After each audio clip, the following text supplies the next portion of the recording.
Passionné de jardin, salut! Derrière moi, ma fraiseraie magnifique.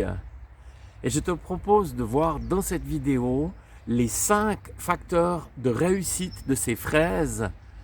C'est parti!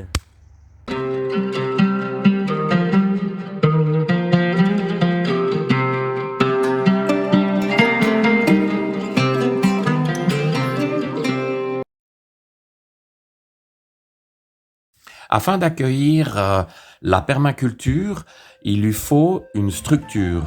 Pour cela, donc, j'ai trouvé des panneaux de coffrage 4 cm d'épaisseur.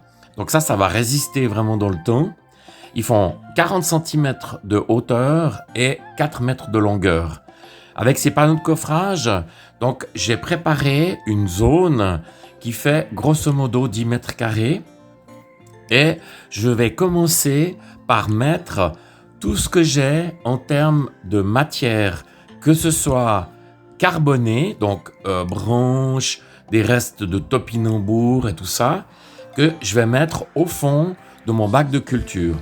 Ensuite, je vais venir en lasagne rajouter des couches vertes et je vais enfin terminer par du terreau.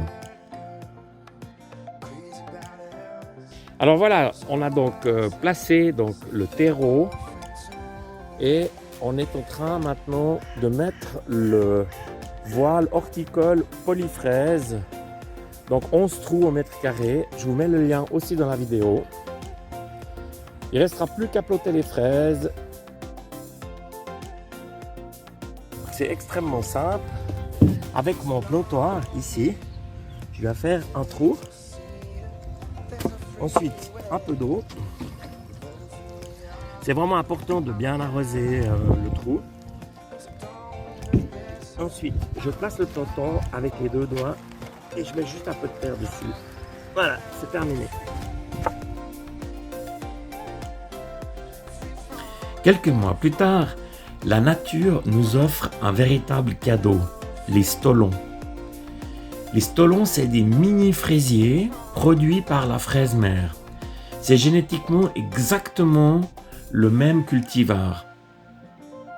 Donc ça, c'est un cadeau. Et là, je vous montre comment je vais transformer ces stolons en nouveaux fraisiers que je vais pouvoir vendre pour rembourser l'achat initial de mes fraisiers et également remplacer les trous ou les fraisiers par la suite qui seront trop vieux. Alors je vous montre comment je fais. Donc je fais une agrafe avec du fil de fer, je remplis des pots de 8 de terreau, je vous mets en haut à droite le terreau presque gratuit, comment je le fais.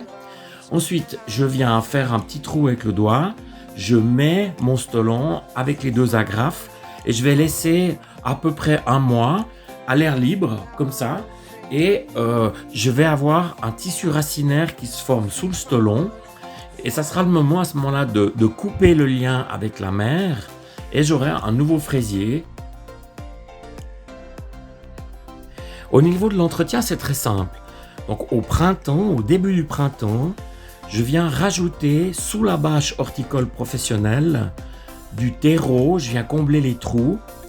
Et j'en profite aussi pour voir s'il manque des fraisiers dans ma fraiseraie. Et je vais utiliser les stolons pour combler les trous existants. Alors nous sommes mi-mai et c'est l'explosion de fleurs et de fruits. J'en ai énormément. Alors regardez, cette année, je vais avoir peut-être plus d'une centaine de kilos de fraises.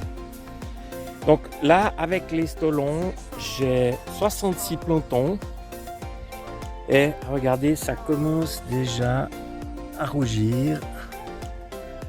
C'est trop beau. Alors c'est des fraises diamants.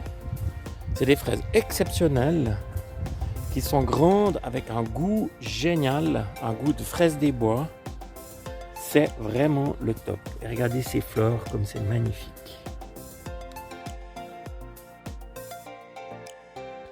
Avoir des fraises, c'est magique. Non seulement c'est permanent, sur 4 à 5 ans.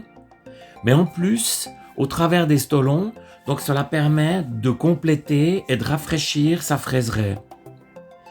Alors, si cette vidéo t'a plu, qu'elle t'a paru intéressante, lève le pouce bleu pour me le faire savoir. Dans tous les cas, je me réjouis de te retrouver. À bientôt!